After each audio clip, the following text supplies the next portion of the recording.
Dear viewers, welcome back to our channel. As you can see, I'm in different county, Kakamega County, and I'm proud to be here. I hope you're doing well. I don't know whether you're watching our channel from, but I believe you're doing perfectly well.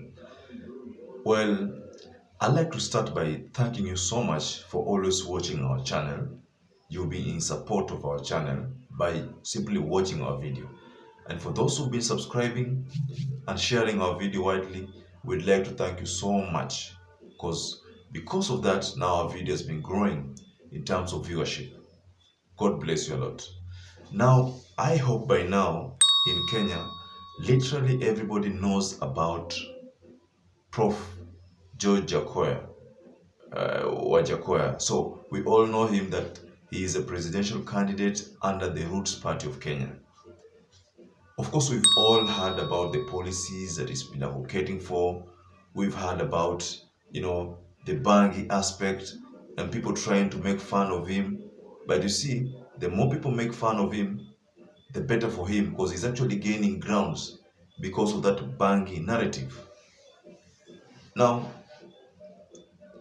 before we go further, please, if you're a visitor, as usual, we always try to talk to our visitors to subscribe, because that is the only way YouTube gets to increase the viewership, the experience in the YouTube platform.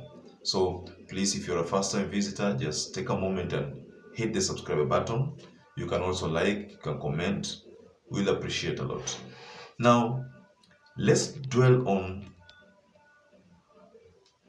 Ruto, WAJACHOYA, and Raila first, because literally those are the presidential candidates who were cleared by IEBC.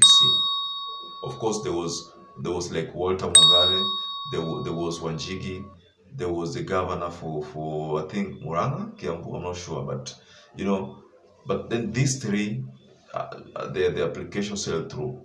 Now let's talk about WAJACHOYA's effect. Recently TIFA released a poll about Nairobi, and apparently WAJACHOYA had again gained ground. The number was at 7%, while at the same time Raila's lead increased in Nairobi, but it stayed, I think it was around 50% if I'm not wrong. But Ruto's popularity in Nairobi decreased. Kulingana na kura ya maoni ya utafiti uliofanywa na shirika la TIFA, iwapo uchaguzi ungefanywa leo, mgombea urais wa Azimio la Umoja asilimia 25. Hata hivyo, mgombea urais wa chama cha Roots George WAJACHOYA anatoa ushindani mkubwa, kwani angepata asilimia 7 ya kura. David Wahiga wa chama cha Angano ni wa 4 akiwa na asilimia 1 ya kura. This is why Ruto camp should actually get concerned about WAJACHOYA's game plan. Of course, we saw Bishop Wanjiru talk bad about WAJACHOYA, calling him a madman. We've seen some lieutenants in Kenya Kwanza talk bad about WAJACHOYA. But then recently, before that, the Catholic clerics also talked bad about him, calling him a madman, an insane person, because he's a person who's trying to advocate for usage of drugs within the society. But you see, WAJACHOYA came with a narrative that his aim is actually to settle the Chinese loans, and he's identified that by investing in marijuana plantation, then he believes that this marijuana can be sold to countries that have legalized it, and these countries will actually give Kenya the revenue that Kenya needs to offset some of those Chinese loans. I mean, that is his policy. But now let's go down to why WAJACHOYA is not someone that the two top presidential candidates should actually ignore. Well, what we're saying is that ignore WAJACHOYA at your own peril. From the look of things, WAJACHOYA might force a runoff. Because if in Nairobi is already scooped 7%. I saw him today in Mumias during a campaign rally. The attendance there was actually good, considering that he's a first timer. Now the people love him. Everywhere WAJACHOYA goes, you hear WAJACHOYA, WAJACHOYA. So that means this man is gaining ground. Then it's not someone you can just wish away. So what we like to talk about is the reggae part that WAJACHOYA has actually utilized as a tool for campaign, and the hustler part that is actually represents. Before WAJACHOYA came into the limelight, reggae was wholly associated with Raila Amolo Odinga. But the moment WAJACHOYA came into the limelight, this narrative seems to have shifted to WAJACHOYA's camp. The same happened with William Samoei Ruto's camp. We know very well that William Samoei Ruto crafted his campaigns along the hustler narrative. He positioned himself as a spokesperson for all the hustlers in Kenya, thereby terming a hustler nation. Trying to call that category as a hustler nation.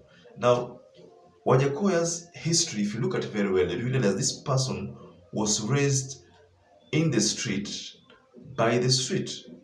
This person's biography, if you go through it very well, you realize that this is a perfect definition of a hustler. Someone who was not raised by a silver spoon. So WAJACHOYA is a perfect definition of a real hustler. So that's the reason why William Samoei Ruto is really facing it this time round, because most of the hustlers are shifting to WAJACHOYA.